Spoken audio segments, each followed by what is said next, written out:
শান্ত এই মুহূর্তে বাংলাদেশের ক্রিকেটের সবচেয়ে ট্রলড ক্যারেক্টার। আপনি হ্যাঁ তার টেস্ট কিংবা টি-20 ফর্মের জন্য তাকে নিয়ে সমালোচনা করতে পারেন, সমালোচনা করার জায়গা আছে, কিন্তু আপনি যখন ওয়ানডে ক্রিকেট নিয়ে কথা বলবেন, ওয়ানডে ক্রিকেটের নাজমুল হোসেন শান্ত কিন্তু বাংলাদেশের সবচেয়ে কনসিস্টেন্ট পারফর্মার। আমরা যদি গেল 2 বছর বা গেল 1 বছরের পারফরমেন্স বা পরিসংখ্যান পর্যালোচনা করি, তাহলে নাজমুল হোসেন শান্তই বাংলাদেশের সবচেয়ে ধারাবাহিক পারফর্মার।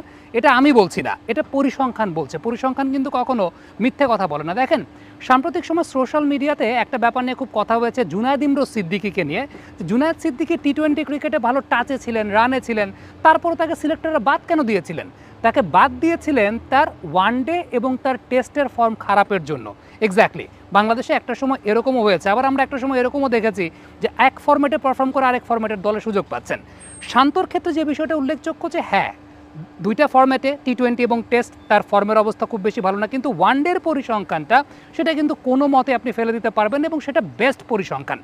ঠিক আমরা যদি 2024 সাল থেকে 2025-এর এখন পর্যন্ত নাজমুল হোসেন শান্তর পরিসংখ্যানটা দেখি ওয়ানডে ক্রিকেটে, তাহলে তিনি 71.5 গড়ে ব্যাটিং করেছেন। হ্যাঁ, স্ট্রাইক রেটটা একটু কম, 80-র নিচে, বাট শান্ত যে সমস্ত কন্ডিশনে খেলেছেন ওই সমস্ত কন্ডিশনে শান্তর হোল্ডিং রোলটা প্লে করাটা খুব গুরুত্বপূর্ণ ছিল এবং দলের পক্ষে সবচাইতে বেটার পারফরমেন্সটা শান্তর। 71.5 গড়ে ব্যাটিং করেছেন। এবার যদি আমরা একটু পরিসংখ্যানটাকে আরেকটু উল্টে পাল্টে দেখি, তাহলে দেখবেন গেল 2 বছরে বাংলাদেশের হয়ে যে সমস্ত ব্যাটাররা ভালো পারফর্ম করেছেন, আমরা টপ 5 তালিকা যদি করি, এর মধ্যে সবচাইতে বেশি অ্যাভারেজটা কিন্তু নাজমুল হোসেন শান্তর। অর্থাৎ মাহমুদুল্লাহ রিয়াদ সবচেয়ে বেশি রান করেছেন, কিন্তু ইনিংস এবং রানের সংখ্যার হিসেবে আমরা যে গড়টা করি, সেই গড়ে নাজমুল হোসেন শান্তর গড়টা সবচাইতে বেশি এবং সেটা 71। দেখেন, একটা বিষয় উল্লেখযোগ্য, সেটা হচ্ছে ওয়ানডে ক্রিকেট, টি-20 ক্রিকেট, টেস্ট ক্রিকেট তিনটেই কিন্তু আলাদা আলাদা বিষয়। আপনাকে ফরম্যাটটা বিবেচনা করতে হবে, কোন ফরম্যাটে কোন প্লেয়ারটা ভালো অবস্থানে আছেন, ভালো শেপে আছেন, সেই ব্যাপারটা বিবেচনা করতে হবে। এবং নাজমুল হোসেন শান্তর ক্ষেত্রে আসলে এই ব্যাপারটাই উল্লেখযোগ্য যে ওয়ানডে ক্রিকেটটাতে তিনি বেশ ভালো ফর্মে আছেন, তিনি বেশ ভালো শেপে আছেন এবং এই জায়গাটা আপনি কোনোভাবে অস্বীকার করতে পারবেন না। এখন হ্যাঁ, আপনার কাছে মনে হতে পারে যে ওকে, নাজমুল শান্তকে আমার পছন্দ না, তাকে সব ফরম্যাট থেকে বাদ দিয়ে দেন। এখন আপনার পছন্দ হলেই যে তাকে দলে রাখতে হবে, আপনার পছন্দ না হলে রাখা যাবে না, ব্যাপারটা কিন্তু সেরকম না। আপনিও ছোটোবেলায় পছন্দ করতেন না 6টার সময় ঘুম থেকে উঠে 8টার সময় স্কুলে যেতে। স্কুল কর্তৃপক্ষ কিন্তু 8টার স্কুল 9টার সময় শুরু করতো না, স্কুল কর্তৃপক্ষ লজিক অনুযায়ী চলতো। ঠিক তেমনিভাবে ওয়ানডে সেটআপের যে জায়গাটা, সেটাও কিন্তু লজিক অনুযায়ী চলবে। আমরা একটু ওয়ার্ল্ড ওয়াইড পরিসংখ্যানের জায়গাটার দিকে যদি লক্ষ্য করি, যে 2024 সাল থেকে এখন পর্যন্ত যে সমস্ত ক্যাপ্টেনরা পারফর্ম করেছেন, তাদের মধ্যে নাজমুল হোসেন শান্তর অ্যাভারেজটা আসলে কোন জায়গাটা আছে? হ্যারি ব্রুক সবচেয়ে বেশি সংখ্যক অ্যাভারেজ নিয়ে শীর্ষে আছেন, তারপরে কিন্তু নাজমুল হোসেন শান্ত আছেন। অর্থাৎ ক্যাপ্টেন্সি করেছেন এই ধরনের ম্যাচগুলোতে কমপক্ষে 5 ইনিংস ক্যাপ্টেন্সি করেছেন, এরকম ম্যাচগুলোতে নাজমুল হোসেন শান্ত কিন্তু দ্বিতীয় অবস্থানে আছেন হ্যারি ব্রুকের পরে as a captain.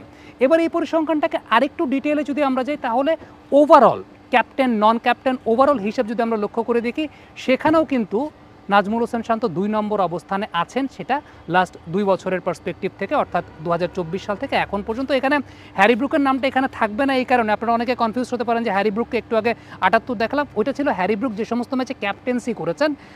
Non captain থাকা অবস্থায় তার যে ব্যাটিং গড়, সেটা তার ক্যাপ্টেন থাকা অবস্থায় ব্যাটিং গড়ের সাথে অনেক তফাৎ, যে কারণে আসলে ওই পরিসংখ্যানের জায়গাটা এই জায়গাটা আসে নাই।